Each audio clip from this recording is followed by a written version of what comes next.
Welcome.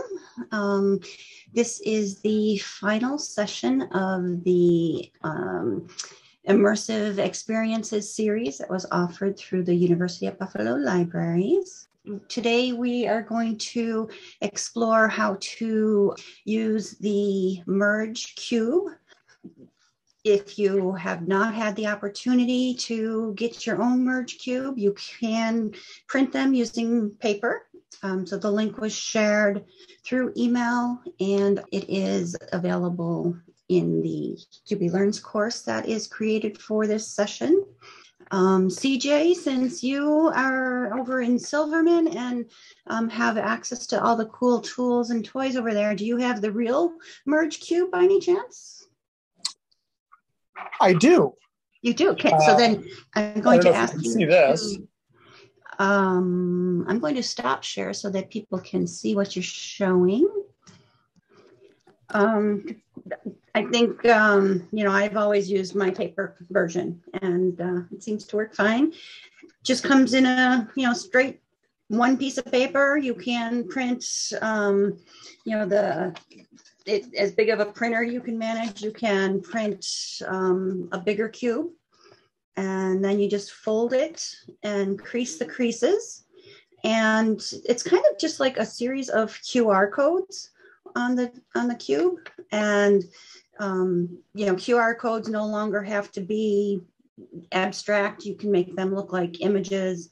And so the different versions of the cube are, different patterns, and they will pick up different activities.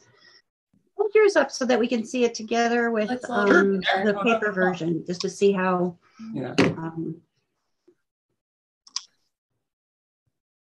So they're just the same thing. His is created out of foam, and it's permanent, and you can throw it at the wall and it won't break. The section that we're going to talk about today is exploring how to create and view augmented reality using a Merge Cube. And just have a very short list of resources, and as I find more, I will keep adding to it.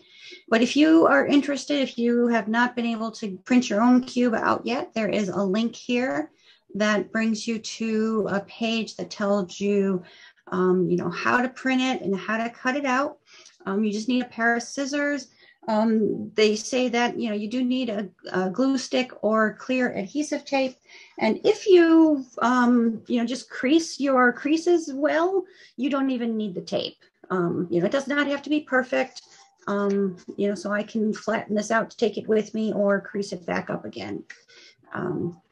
So it's, let me just show you what that looks like on the piece of paper.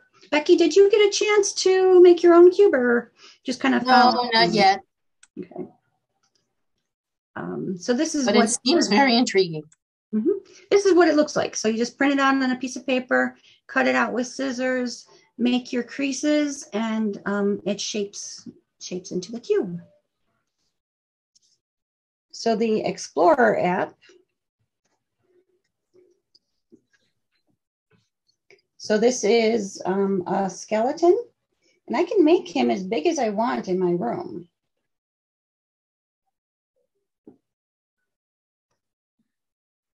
How did you do that, Robin? It's gestures with your fingers on the phone. So you just, on the phone, you just made it bigger? Yeah, so I'm just using my two fingers to kind of, same way you would expand things on an iPad or something. Sure. You kind of use the gestures. So the Explorer has kind of more lessons that go along with the objects. And this, let's see, what's one of the other ones? A Frog's Life is kind of interesting. But it tells you a little bit about the frog. You can have it read to you by clicking the little speaker. And then you can click the little play icon. Find your cube. And it says, okay, so that is the eggs of the frog. I can move them around. It's kind of hard doing it with one hand. Are those eyes, or do you say eggs or eyes? Eggs. Oh, I okay. thought they were eyes initially too. I'm just like, well, that's just kind of creepy. Yeah. That's kind of why the labels are helpful. Yeah, Well, labels duh. are important, I guess.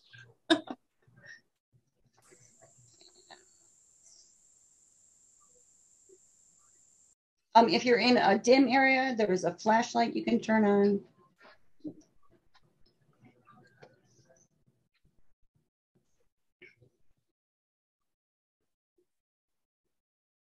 This little dots let you manipulate between different things. So I can hit my stamp tool.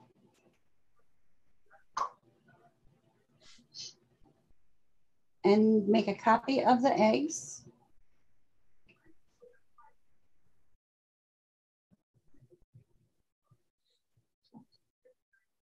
And now I can see the tadpole. So I can put a tadpole on the screen.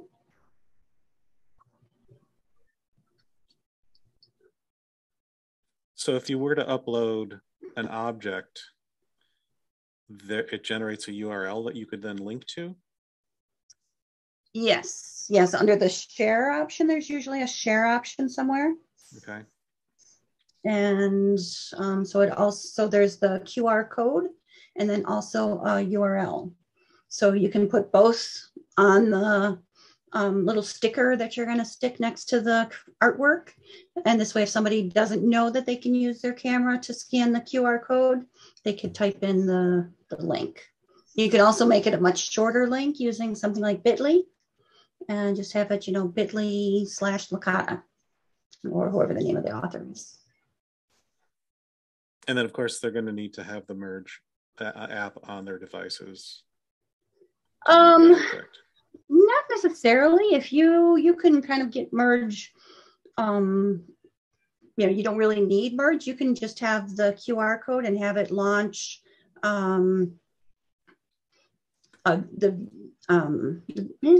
let's see, do the virtual, if you wanted it to be a 3D version, you might need the Merge app, but if you wanted it to just be a video that pops up, you would not need the app.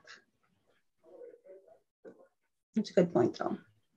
But yeah, I think one of the bad things about VR right now is that a lot of the technologies are very proprietary, and so you do need to have an app to view the augmented version of it. There's so many applications in the art world for this. If there were a print or a photograph of an object with a QR code in a gallery, and then you scan the QR code, you could actually bring that object into an augmented reality space and then explore all sides of it. Mm-hmm. And with the Google Arts and Culture that we were looking at a couple weeks ago, you can blow it up to see, the brush strokes and how detailed that is. And you can, see the different phases of that artwork. Where's the pencil marks underneath and where's the color changes or the different choices that the artist made. And it has the cool factor right now. So people see it and, oh, wow. And you have to have a phone. I'm thinking it'd be great if you didn't have to have a phone and it could activate, but I don't think we're there yet. It would have to be embedded in wherever you are for, it to like activate, or someone could touch, like maybe a tablet that's sitting there, that can't be taken, that people can poke, or, like students or, mm-hmm. young kids, that sort of thing. Interesting possibilities. And I'm going to show you just one other thing that I did not have in here, but I created a hologram. Let me just show you that without the Merge. And I'm not sure if this will help, Dom, if what you're thinking. So on my resume, I've been adding pages of different things that I explore through the MTech project. And the one I want to show you is my hologram.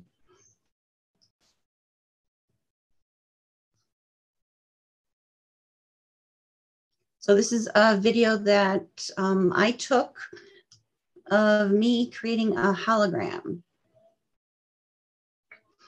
And the video does not do it justice, but my phone is laying down on the table, and I have a plastic transparency, kind of shaped like a diamond. You kind of see the edge here.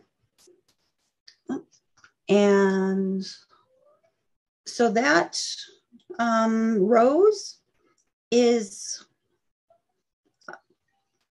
floating on top of my phone. So it's not a flat image. It's kind of hard to see there. And that, you don't need the Merge app. And somebody in the early one wanted to make a hologram of themselves. So this I did not make this one. -5%. But this is what you can, just another way. So all you have to do is be able to make a video that has 4 different parts to it. And then you create the plastic shell using plastic. I'm thinking plexiglass may also be able to be used, but you might have do some experimentation on the types of plastic. And then you can also create a hologram that does not need the Merge cube. And so the computer screen, that's not even a phone, that was just a laptop, was projecting the video that's got the 4 quadrants. And then it shows as a augmented version of the face or whatever it is you're using. So there's any special app? It's just a 4-quadrant video projected onto a cone? Mm-hmm. Yep. And the plastic has to be frosted, I would imagine? No. So, actually, the plastic of a bottle, I would say this kind of plastic, but if it was flat. But do you remember transparencies, that they would put on the 3D on the projectors? Mm-hmm. The folders that have the little strip of plastic, so you put paper inside the folder. But I'm thinking almost any kind of plastic might work.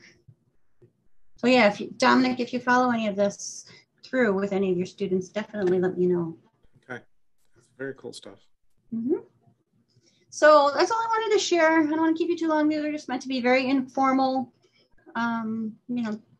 activities, and that's it. If you have any questions, I'm happy to try to answer them. I can see the wheels spinning. I like that you got your video on, that I could see that. No, there's just every one of these sessions has given me such great ideas. The content on UB Learns, I imagine, will remain there for a while. Yeah, it's not supposed to go away at all. Okay, because there's a lot to remember, and I'd like to be able to go back and just kind of step through all the things we covered. Yeah, I was even thinking of doing this series again in the spring, and maybe trying to find some other technologies. I feel like, I don't know, I should have more time to learn about them, but all we really want to do is try to inspire those wheels in your head spinning around, and then come back to us and say, I'm trying to do this. How do I do this? And then hopefully we will be able to help you figure out what tools are available to accomplish whatever your goal is. All right. Well, thank you very much. And we'll talk to you guys a little later. Thanks so much, Ron. Appreciate it. Thanks. Bye-bye. Take care, Becky. Bye-bye.